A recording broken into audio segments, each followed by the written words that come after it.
দেড়গাঁওয়ের কুমারগাঁওয়ে চুরিকাণ্ড, ঘরে লোক না থাকার সুযোগ নিয়ে চোরেরা দিন দুপুরে চালালো তাণ্ডব।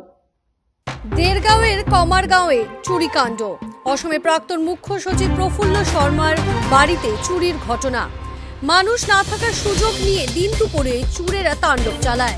তবে স্থানীয় জনগণের তৎপরতায় চোরকে আটক করতে সক্ষম হয়েছে। স্থানীয় জনগণ চোরকে আটক করে আবদ্ধ করে রাখে। চোরের নাম আরিফ মোল্লা বলে জানা গেছে। দেড়গাঁওয়ের কমারগাঁওয়ে চুরিকাণ্ড, অসমে প্রাক্তন মুখ্য সচিব প্রফুল্ল শর্মার বাড়িতে চুরির ঘটনা। মানুষ না থাকার সুযোগ নিয়ে দিন দুপুরে চোরেরা তাণ্ডব চালায়। তবে স্থানীয় জনগণের তৎপরতায় চোরকে আটক করতে সক্ষম হয়েছে।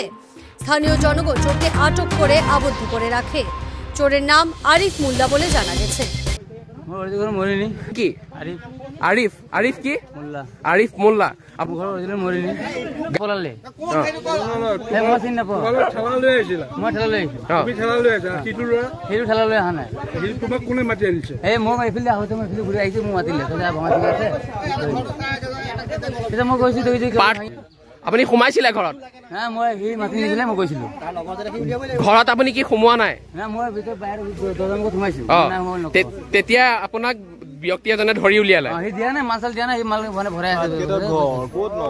ঠিক আছে। মই আধা ঘণ্টা আগত হেৰিয়ালৈ গৈছো, ঘৰলৈ গৈছো পিল খাবলৈ। খাই পেলাই আৰু আহি পাইছোৱে। মানে কেনেকৈ কি হৈছিলে, কেনেকে সোমাইছিলে কওকচোন। পিছফালৰ হুক কিয়বা স্ক্ৰুৱে খুলিলে নে কেনেকে খুলিলে ক'ব না, পিছফালে সোমাইছিলে।